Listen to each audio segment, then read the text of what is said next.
Hey, Facebook. Back home today. I got to spend Thursday in district, which I haven't been able to do for a little while, although I gather this may be one of my last chances before we really gear up into full-on session, which is starting to fill up my calendar. I wanted to highlight a few things from this week. We have been in session a few times, and the highlight of which was last night the House passed House Joint Resolution 161, which concerns early voting, which is very exciting. Voting is in the state constitution, so in order to allow for early voting, we have to amend our constitution, which makes this a little bit complicated. But because we were able to compromise and pass this with a supermajority, which is to say with some Republican support. That means that it will be, if it passes in the Senate, which it has to do also by a supermajority, we will have it on the ballot in 2020, which is very exciting. So hopefully, fingers crossed that I know it has the governor's support, and fingers crossed that we can get it through the Senate as well. If it passes by simple majority, we still have it, we keep the pathway alive, but the process may be a little bit longer. If the Senate can pass it by supermajority, we can have it on the ballot in 2020. So that was a really exciting moment, and on an issue that is very important to me, and I know many of you. We also had a lot of votes in other sessions, but I just wanted to highlight a couple that were really important to me. One was a bill which required health insurance coverage for pre-existing conditions. Healthcare is an important issue to me, and one that I am, although I'm not on a healthcare committee, I've been advocating for and working on very hard. And I think those protections for Connecticut citizens, regardless of what may happen at the federal level, were very important, and it was a nice thing to get passed. We also had, at the moment, I think as I've mentioned before, particularly in judiciary and appropriations, we get referred a lot of bills. Any bill that has a fine or a criminal component gets referred to judiciary for a second level of review, and any bill that has any fiscal impact on the budget gets referred to appropriations, which means that between those two committees, most of them, a lot of bills end up in front of one or the other one. So at least I get a preview on a lot of bills. And I just wanted to highlight two because they were on issues that were really important to me and that I've spoken about before, and also because I think they both highlight the importance of reading the details, which is something I talk about a lot, and compromising and being willing to change the language in order to get to a result that is better and that has a broader level of support. So two of those bills in judiciary last week one was HB 7044, which relates to sexual harassment in the workplace. And the bill was aimed in particular at corrective action taken by employers when an employee files a sexual harassment complaint.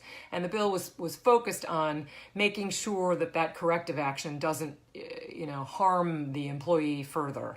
So it required that there be some level of engagement or consent from the harassed employee before corrective action was taken. The original bill also had in it some language that would have prevented a business from or would have made it harder for a business to defend itself, even if it had done everything in its power. It had the appropriate level of training. It made sure everybody got trained. It took the proper investigative procedures. But it wouldn't, if that language had remained in the bill, it would have made it hard, even if a company had jumped through all the possible hoops. If something had happened, they might have been responsible for it, even if they tried very hard to avoid the situation.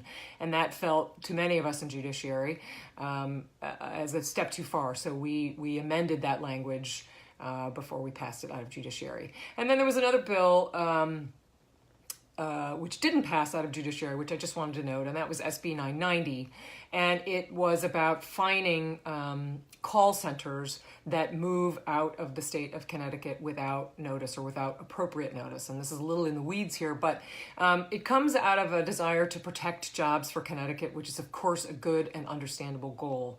But the fines that would have been levied on such a business were so onerous as to have the potential effect of discouraging businesses from opening in Connecticut in the first place. And so I really felt, as did some of my colleagues, that balance was just not struck in the right place. So I voted against that particular piece, and it did not make it out of the Judiciary Committee. Another thing that I really wanted to highlight, which didn't take place in Hartford, but I'll be advocating for in Hartford, has to do with a really exciting project that's really coming together in North Canaan. And it's a Federally Qualified Health Center, sometimes known as an FQHC. My apologies for using acronyms. I'm getting used to that in Hartford. I try not to do it, but you find yourself speaking that language sometimes. And essentially, it will be a center opening up in North Canaan, first in the Stop and Shop Plaza, providing primary care and behavioral health in that area in an area that's been sort of starved for it. There's been some of those services, but I know from speaking to various providers and healthcare facilities in the region that it's been hard to keep some of those providers in the area. And so this is a project that my husband and I have been familiar with for many years because we've been involved with the Foundation for Community Health, particularly under the leadership of Nancy Heaton, who has been fighting for this project for a long time, and it's very exciting to see it together.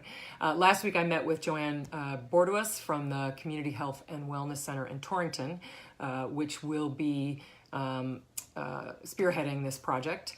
They have won awards at the national level for their patient-centered quality of care. So they are a really, really high-level, important partner. And they would run the facility. They would, in partnership with McCall's Behavioral Health, which would provide the behavioral health component. And they will, they're looking at a combination of nonprofit and state funding, which I think we are in good shape for. But there's gonna be some advocacy involved, and so I definitely look forward to advocating for this really terrific partnership that has been put together by a lot of fantastic people who are committed to providing higher and better and more accessible healthcare for the people in our region. So look forward to more about that as that comes together. Last weekend, I got to do an Earth Day project, which I think I've mentioned before, on a soggy day with Aiden Chernisky. Go Aiden for his Eagle Scout project. Helped complete a story walk in Kent, which was really fun. And a little rain, never hurt anybody.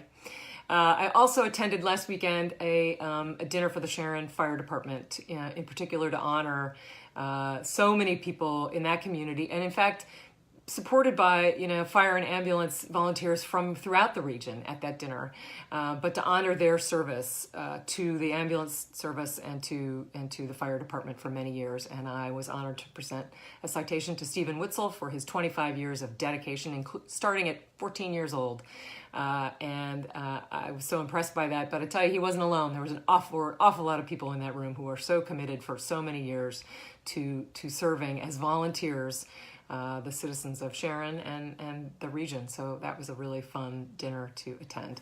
I also earlier this week went to a meeting at Houstonic Valley Regional High School with a lot of administrators, teachers, Board of Ed members, where Senator Craig Minor and I got to talk with them about various legislation impacting schools, both from a funding perspective, but also from a substantive perspective. And one of the things that we talked about were mandates on schools and how hard that is. And we do have a number of well-intentioned bills that are moving their way through the process right now that would mandate schools to teach certain subjects. And while I understand where those bills come from, because they are subjects that have been emphasized and under-taught for many years in the school systems or areas of science that deserve emphasis, I have a hard time supporting things that would mandate teaching particular subject matter in schools for a number of reasons. First of all, I've been involved in education in schools for a long time, and I know that schools, as we move toward teaching 21st century skills for kids in today's marketplace, educators are generally moving away from forced sort of chunks of subject matter, teaching this in 10th grade and this in 11th grade, and moving instead towards mastery of certain skills that can allow students to adapt and be flexible and be really valuable and learn the skills that will make them in demand as employees. So, and as people pursuing their life's passion. And so those mandates complicate the school day, and they take power away from the educators who are most well positioned to decide what's good for students. And so I do not support generally educational mandates, and so I'll of course always be looking at the language of them as they move through the system. But I look forward to hearing the case and advocating for educators having authority over what they're going to teach in their schools. On the school subject, Cornwall Consolidated also came to visit the State House, which was really fun. We got to hear a bill about electric scooters, so they had a lot to say about that. We had a lot of other meetings in the district. I wanted to note one thing. First of all, the strike, Stop and Shop strike, I wanted to first of all acknowledge that there is a deal in place. It has not yet been officially ratified by the union, but it looks good. And it is that those employees, strikers, could not have done what they did and stood up for one another and for their families and for their communities without the support of all of us. So I want to thank all of you who showed up to support the strikers, brought coffee, donuts, carrots, a hug, an umbrella on a rainy day, whatever you could for them, because it meant a lot to them, and to know that they had the support of their community and to give them the ability to negotiate for themselves. And I think that they have arrived at a good deal, and I'm hopeful that will, they're all back at work now, which is nice, that will be officially ratified and that can be put behind us. I wanted to note quickly that last week, in my rush to get this video done before everybody took Friday off, I wished everybody a happy Easter. I did not wish everybody a happy Passover, and for that I am very sorry. I meant to do that. We have many important people who are celebrate Jewish traditions in our community, and I as soon as the video went off, I realized that I'd missed that, and I apologize for that. So I will do better in the future and try not to be so rushed on those things. I started out today with coffee at the Collins Diner with some members of the Abu Hanzi family in North Canaan, which is terrific. My daughter recently hiked the Connecticut section of the AT when she was home on break with a couple of her friends, and they ended it with a huge breakfast at the Collins Diner, and my daughter came home raving about, we need to have breakfast there more often, Mom. So, and this afternoon, because it's a sunny day and I'm in district for a change, I'm looking forward to going to see my son play a little baseball. So I wish you all a really good end of your week and a happy weekend, and we'll talk next week. Thanks.